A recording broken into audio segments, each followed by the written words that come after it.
The sun had just begun its ascent, casting a warm, golden glow over the garden. Mia, my daughter, stood there in the soft morning light, her hands carefully tending to the flowers she had planted with such love. The air was fresh, the scent of jasmine and roses drifting on the breeze as the birds serenaded the new day. I watched from the kitchen window, a smile tugging at my lips as I sipped my coffee. It was supposed to be like any other morning. Peaceful, calm, perfect. But then, as if the tranquility of the moment was too much for someone to bear, an ominous figure appeared in the corner of the garden. Karen, our neighbor, the one who never seemed satisfied with anything, stood there, motionless, just a shadow in the distance. She was watching Mia, her cold gaze fixed like a predator tracking its prey. The warmth of the morning suddenly felt far away, replaced by a strange chill that made my spine tingle. I didn't think much of it at first. After all, Karen had been a thorn in our side for months, constantly complaining about the tiniest things. The garden, the mailbox, the fence, it was always something. But today, her presence felt different. It felt like more than just her usual petty judgment. There was an intensity in her stare, something darker, more dangerous. And then it happened. The sharp, deafening crack of a gunshot cut through the peaceful morning like a knife through silence. Mia collapsed to the ground, the garden she loved so much now stained with the crimson of betrayal. I rushed outside, heart pounding, but the sight of my daughter's motionless body sent a wave of panic through me that I couldn't shake. I knew something was wrong. I knew this wasn't just some accident, it was deliberate. As I scrambled to make sense of it all, my eyes instinctively flicked to the small screen on my phone. My home's 24/7 security feed was still live, and what it revealed would change everything. The tension between us and Karen had been simmering for months. It wasn't just her, the entire Homeowners Association, HOA, had become increasingly unbearable. Rules. Rules everywhere. Rules about how high our fence could be, the specific shade of beige our house should be painted, and of course, the most ridiculous of them all, the garden. The garden that Mia had carefully designed and nurtured, with flowers in every hue and green vines climbing the trellis she built herself. To Karen, it was a violation of HOA standards.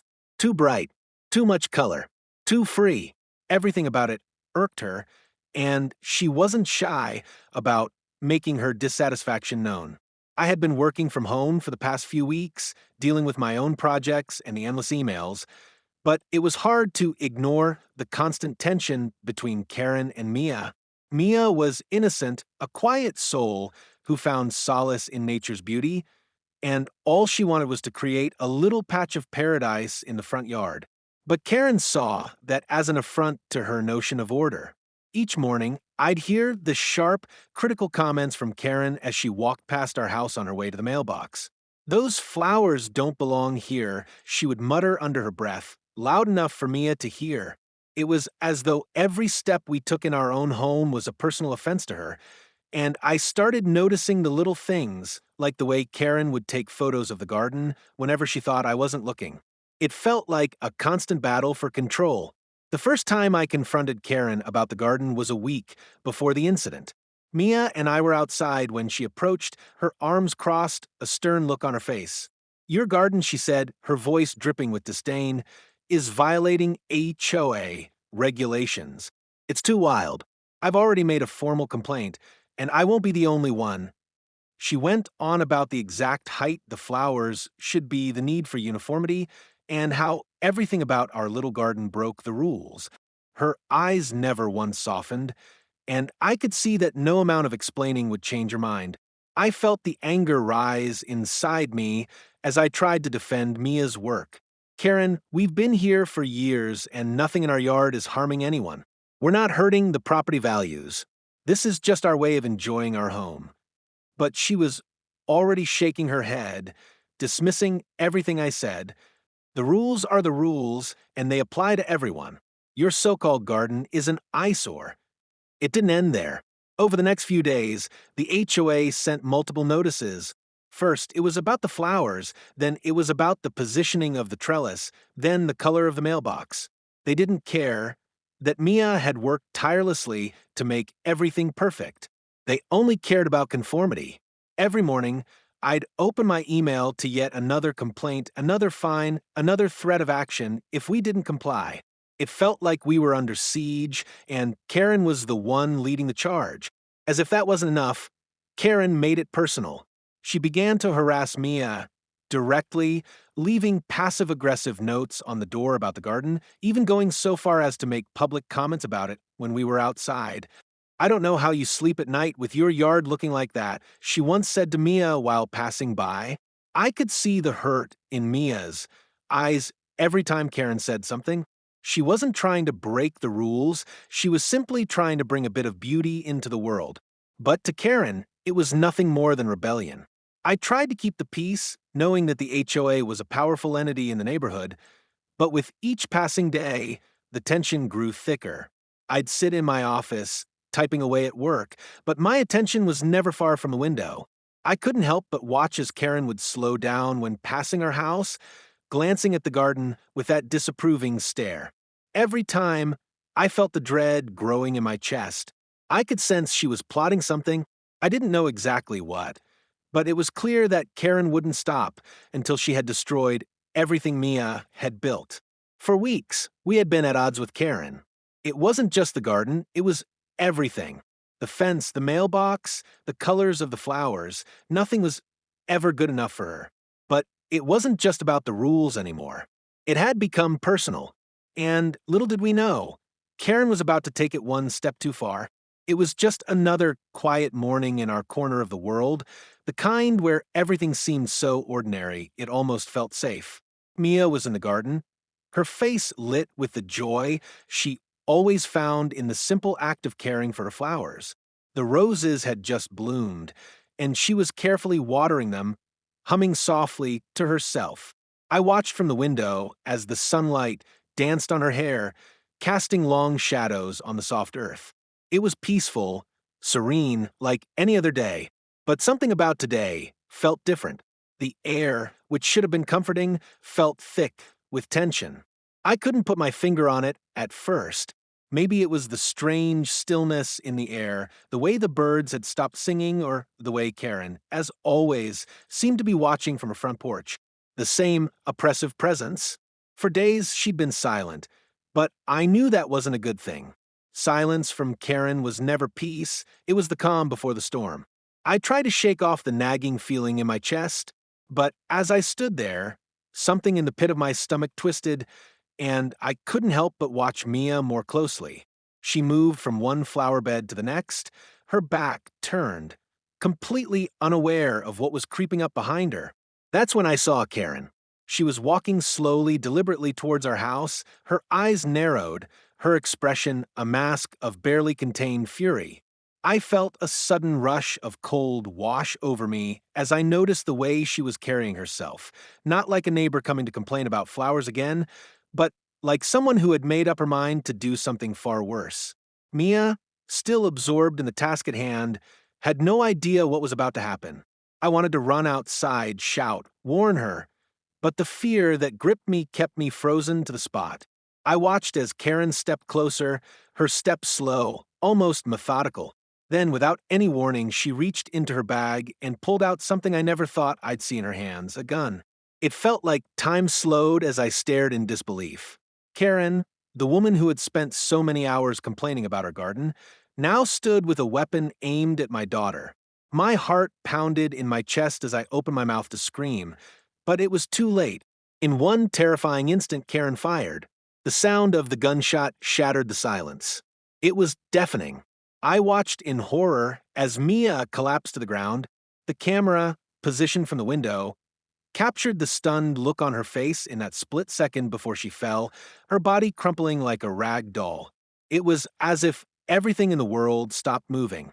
My entire being was consumed by the horror of the moment, my daughter lying on the ground shot. Panic surged through me. I scrambled to open the window, my hands shaking as I reached for my phone. But even before I could move, I saw Karen, her figure now a blur, turning and running, disappearing into the distance, her footsteps echoing with the finality of her actions. The world had just shifted in an instant, and I was left standing there, helpless, unable to process the reality of what had just happened. Mia was still on the ground, her life slipping away, and all I could think about was how powerless I had been to stop it. I could barely breathe as I reached for my phone, my fingers trembling as I unlocked the screen. My eyes automatically flicked to the 24/7 security feed. The screen flickered to life, and I saw it all the moment Karen had aimed, the moment the shot was fired, and the horrifying second that followed. The footage was clear, undeniable. It wasn't just a violent act. It was premeditated, cold, and calculated. Karen hadn't just taken a shot at my daughter. She had made a decision to end everything for us. And now, the truth was inescapable. The air was thick with panic as I rushed outside, my legs moving on autopilot, my mind still struggling to process the gravity of what had just happened.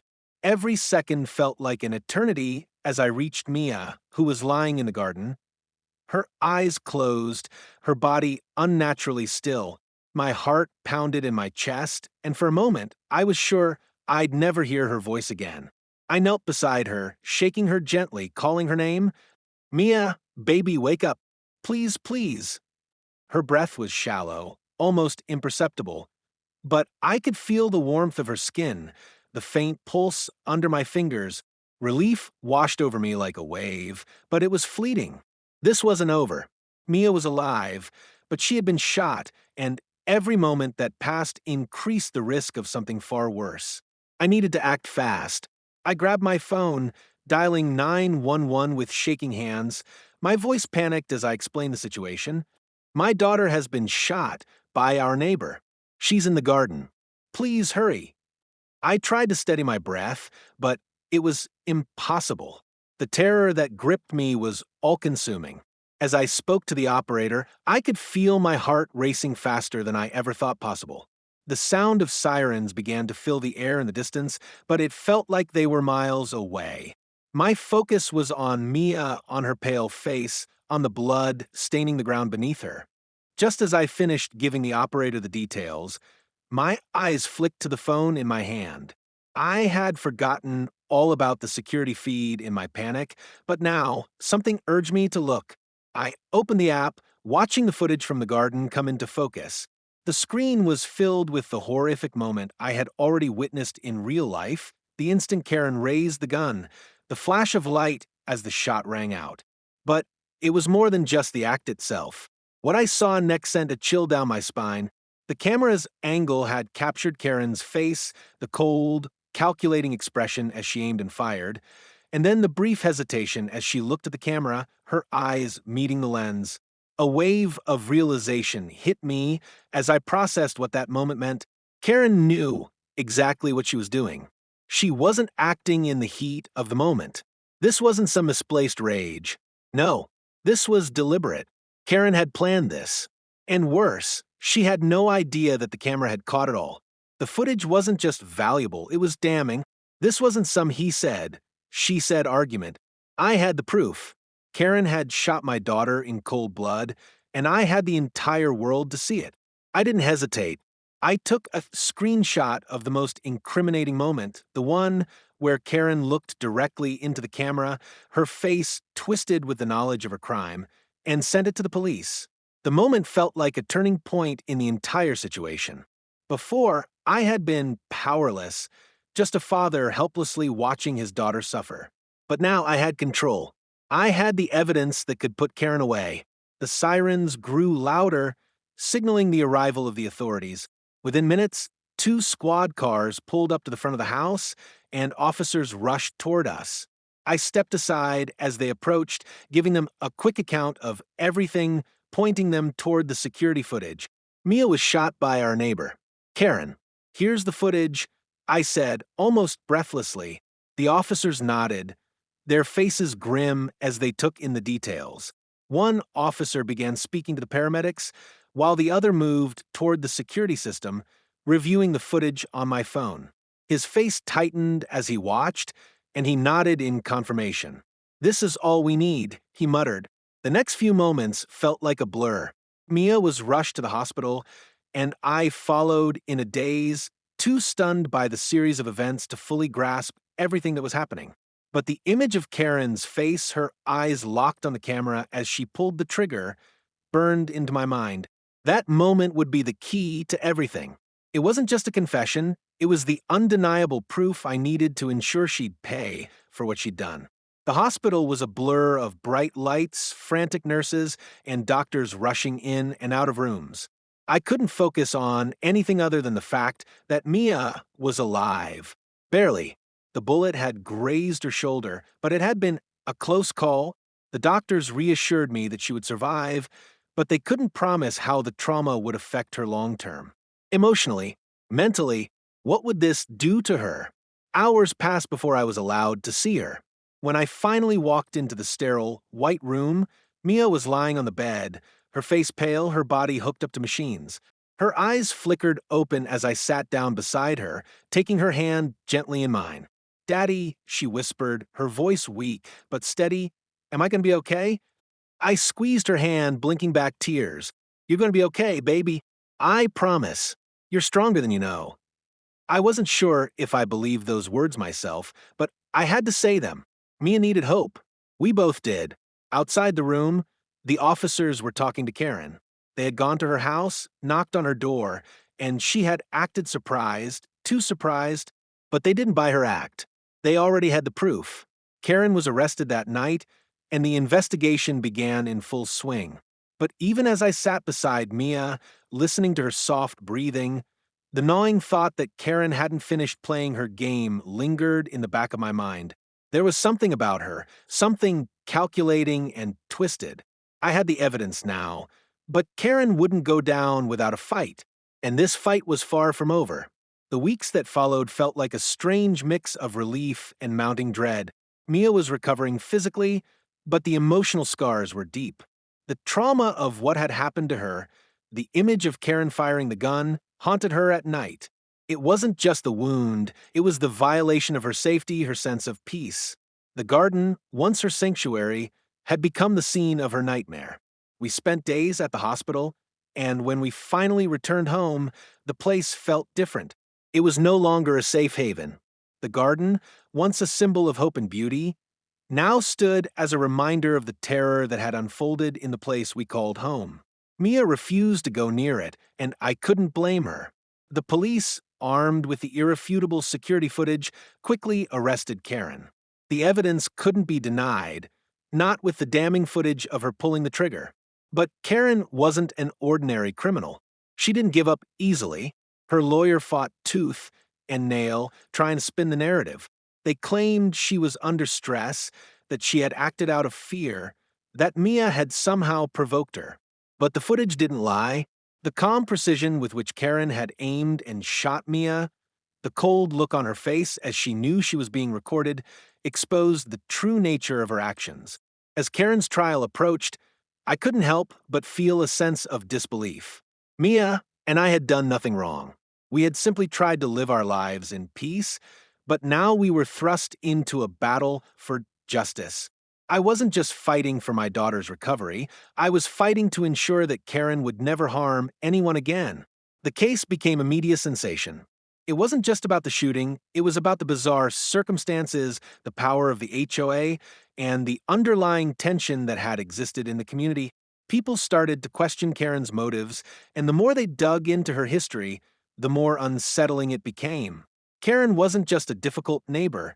She had a pattern of escalating behavior, a history of controlling and manipulating everyone around her. And Mia had been the latest target in her twisted game. But as the trial date loomed closer, Karen made one final move, one I never saw coming. She tried to settle outside of court. She reached out to me with an offer, a settlement, compensation for Mia's pain and suffering. At first, I was taken aback.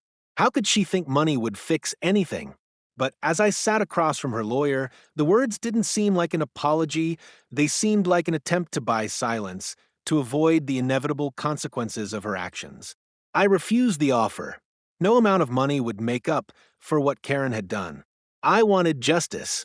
I wanted her to be held accountable for her choices, her violent tendencies, and her complete disregard for human life. As the trial began, the courtroom was tense. The evidence was laid out. Karen's own confession, the unshakable footage from the security feed, witness statements, and even a psychologist's analysis of Karen's psychological profile, which painted her as a deeply manipulative individual who thrived on control and power. Mia gave her testimony, her voice trembling but strong. She told the court about the garden, about how she had poured so much love into it, and how it had all been taken away in an instant by Karen's actions. By the time the final verdict was delivered, there was no question in anyone's mind. Karen was guilty. The judge sentenced her to prison for attempted murder and assault. But for Mia and me, the victory was bittersweet. We had won the battle, but we both knew that healing would take time, lots of time. In the months that followed, life began to return to some semblance of normalcy. Mia slowly began to reclaim the garden, though it would never be the same. It had lost its innocence, and so had she. But she wasn't the same frightened girl who had once cringed at the sight of the flowers. She had become stronger, more resilient, though the scars of that day would always remain. I watched her, proud of her courage, as she tended to the flowers with care. The garden had become a symbol of her recovery, a place where she could reclaim control over her life, where she could heal physically and emotionally. And even though the memory of Karen lingered like a shadow, it no longer held power over us. The case was closed, but the community would never be the same. People talked about Karen for a long time, about how someone so seemingly ordinary could harbor such darkness. It reminded everyone of the dangers of unchecked power, of how the smallest acts of control could spiral out of control. No one would ever forget the image of Karen firing that gun, her eyes locking with the camera, knowing she would never get away with it. As for me, I knew the fight wasn't truly over. Karen might have been behind bars, but I'd spend the rest of my life protecting Mia, ensuring she never faced anything like that again. And no matter how many dark moments came, I would stand by her side. Together, we had survived something no one should ever have to endure. And together, we would continue to rebuild. As the dust settled and the trial came to a close, Karen's sentence was handed down. The community breathed a collective sigh of relief, but a part of me couldn't shake the feeling that the story wasn't over. It was as if Karen's arrest was just the beginning of something larger, something I couldn't quite put my finger on. Late one night, as I sat alone in the dim glow of my office, I received an anonymous email. It was a simple message with a single attachment, Karen's lawyer's contact information, and a cryptic message. This is far from over. Watch your back. The real game is just beginning. My heart skipped a beat. Who could have sent this? And why now? I looked at the email again, trying to make sense of it, but the more I thought about it, the more unsettling it became. The world had already turned upside down once, and I couldn't help but wonder, was this just another twist in Karen's game? Or was there something far darker waiting for us, something we weren't ready for? The sense of unease crept back into my chest, and I knew one thing for certain: I wasn't finished fighting yet. The weeks that followed Karen's sentencing felt like a strange lull in the storm. The neighborhood went back to its usual routine. The chaos that had erupted around Mia and me now slowly fading into the background of everyday life. But something about that email kept gnawing at the edges of my thoughts. The words in that cryptic message lingered in my mind, even as I tried to focus on helping Mia heal from the trauma. The reassurance of her physical recovery didn't change the fact that both of us had been shaken to the core.